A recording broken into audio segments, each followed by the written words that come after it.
So, I am here to continue with the poetry section of my bookshelf.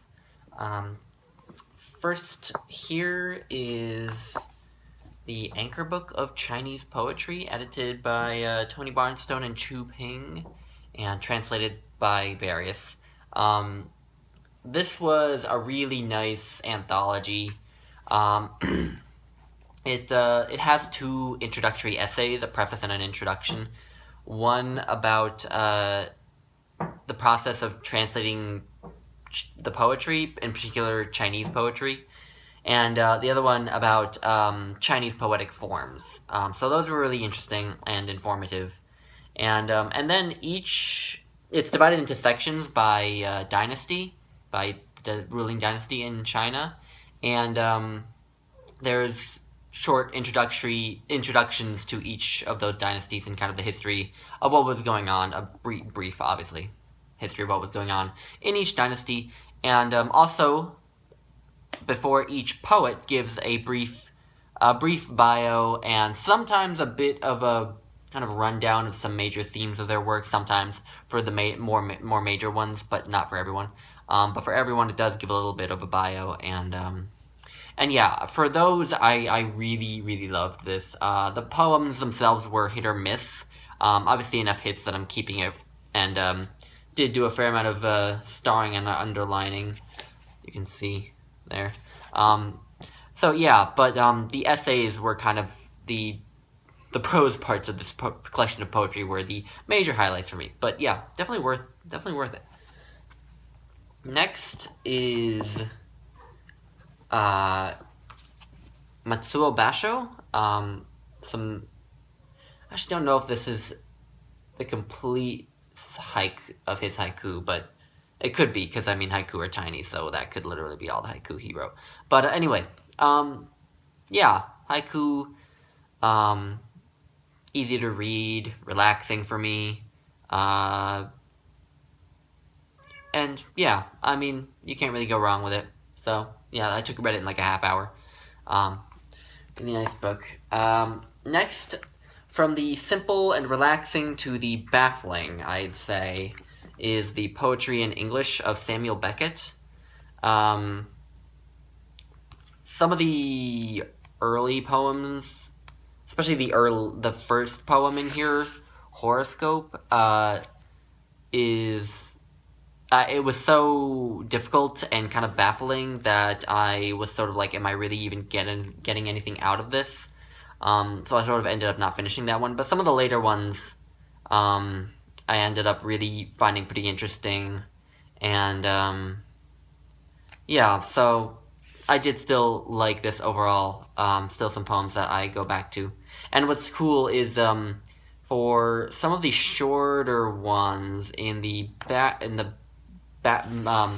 latter half, there will be a lot of these are translated by Beckett himself, and so for a lot of these there will be the French over on one side and then the English on the other. So that's cool. Even though I don't understand or read French, still, it's kind of cool. Next is one I've talked about before. It's Harold Bloom's Best Poems of the English Language. Probably just a good rundown of the history of English poetry. Like the Chinese the anthology of Chinese poetry, I kind of the highlight of this was reading his introductions. His introduction to the book overall is great. It's kind of just about how to read a poem, and then his introductions to each of the individual authors are really nice. They kind of, again, like the anthology of Chinese poetry, kind of range from just a brief bio to like a really kind of in-depth look at an author's work, which I always love. I wish he had that for every single poet in here, but of course he couldn't, or else this book would be twice as long probably, which I wouldn't argue with, but still, for publicity purposes, he had to keep it reasonable length. Next is some more Chinese poetry. The selected poems of Li Po and De Feu. This is an old Penguin Classics edition that I bought used. And different translations from the ones in the other anthology, some of which I prefer. By the way, I used to tag poems like this that I like, that I think I might go back to. I don't do that anymore. Nowadays, I just circle and underline and star poems I like. But yeah, this is nice. This is different from the big anthology, in that it has Chinese text with the English text, and then little commentaries on each poem, actually. So that's quite nice. Yeah. Next is really my first love, my gateway drug into poetry, Emily Dickinson. She's great, of course. I don't really have much interesting to say about her that you couldn't hear in other places, but my favorite poem by her is A Pit But Heaven Over It, which I really read at a time in my life where I needed to read it. And interestingly, I didn't actually find that in this anthology. I found it in Harold Bloom's collection. It's one of the ones that he includes. Because books like this, I often don't just read them cover to cover. I usually just kind of open to a random page and find poems that strike me and read those. Even though I would love to actually read this cover to cover, I just, for some reason, that doesn't work for me with books of poems like this. If they're shorter books of poems, like ones that have been published recently, I can do it, but not for big things like this. And occasionally, obviously, I will do it with an anthology, like with the 2 anthologies I've talked about before. I did read cover to cover, but I don't always do it, so I'm inconsistent in that regard. Next is a brief change of tone to Shakespeare's Star Wars. Yeah, I got these as a graduation present from a friend after I finished college, and yeah, I've never read them cover to cover, but they're fun to just go to and sample. I mean, I know the Star Wars movies so well, there'd be no point for me to read these all the way through, but, Verily, A New Hope, the Empire Striketh Back, and the Jedi Doth Return. Yeah, they're good.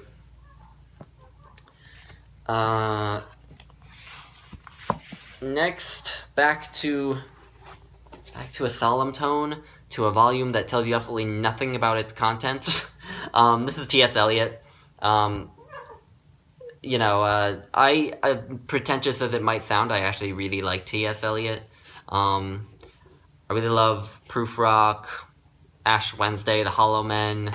Parts of The Wasteland I actually do sort of enjoy, but, The Wasteland is more admired than liked, I think. But I might be wrong. If there's a person out there who just loves reading The Wasteland, then speak up. But I just recently read another poem in here near the end called Burnt Norton, and I really, really liked it. Anyway, T.S. Eliot. Next is probably the most beautiful book on my shelves. It's a nice hardcover of the Edward Fitzgerald's The Rubaiyat of Omar Khayyam. So these are just nice little 4-line poems and this edition has nice illustrations to go along with them. And yeah, these poems are easy. I read this in an hour, half hour, 45 minutes, I don't know. But anyway, not long. And yeah, they're good. Harold Bloom says in his collection, he includes this entire thing in his anthology. Harold Bloom says that it's something that's often liked by people who don't often read poetry. So if you don't often read poetry, you might like this. But if you do read poetry, you might also like it, because obviously I read poetry and I liked it, so yeah. Next is one of my favorite books, The Prophet by Kahlil Gibran. Basically a kind of series of poems telling the story of this man who comes to the city as sort of a prophet, hence the name. And basically, Gibran uses it as an excuse to say profound things, give profound teachings in beautiful language. So yeah, I really like this. Very life-affirming, and lots of just pieces of wisdom, obviously. A lot of them are my I have several Facebook quotes on my Facebook page, and some of them are taken from that. Next is my 20th century American poetry collection. This is probably the one that, if I'm going to go to a book just because I'm kind of looking for a poem to read but not sure what I'm looking for, I will just open this one up. I don't know why I like 20th century American poetry so much, but it is kind of my weakness. Yeah, I mean, this has all the greats. Elizabeth Bishop, Ezra Pound, Gertrude Stein, Allen Ginsberg, all the good ones. So yeah. And some obscure ones, like a Japanese-American poet, a female Japanese-American poet, who I can't remember the name of, but she wrote these haiku-style poems that I thought were really nice. But yeah. Next is another anthology that I actually have read cover to cover. That's the 20th century Native American poetry. This one also has a nice introduction that talks a bit about the Native American Renaissance, which is a blossoming of Native American literature in the late 20th century, where many poets and novelists and playwrights came to prominence in the American mainstream. Like the anthology of Chinese poetry, the poetry itself kind of hit or miss, but a lot of hits. So I found Joy Harjo in here, and some others who I will need to return to, and others who I sort of didn't care for that much. But my thought is if you're going to take a sampling of poets of all the poets from an ethnic group or a country, there are bound to be some that you don't like as much, just like there are American poets who I don't like as much as others. So, yeah. That's that. Next is a bit of a weird one. It's Odes by Sharon Olds. I'm not a particular fan of Sharon Olds. I just kind of saw this in Barnes & Noble and was intrigued by it. And I had heard of Sharon Olds, and so I was like, okay, so this is probably at least a decent book. Some of these poems didn't strike me, but enough of them stuck with me that it is here. She goes through a lot of themes. These are just kind of odes she's been writing over the years. Some of them kind of about the female body, and kind of, I think, turning that into her discussion of the female body, she turns into something kind of affirmative for women. But then others just kind of talk about friendship and family, and just a lot of themes. It's not really an easy book to summarize, but yeah. Next is a bit of a guilty pleasure for me. Mary Oliver's New and Selected Poems, Volume 1. I don't think Mary Oliver is a great poet, but I really appreciate the way she articulates her love of nature, and I love nature too, so I can't help but enjoy these. Her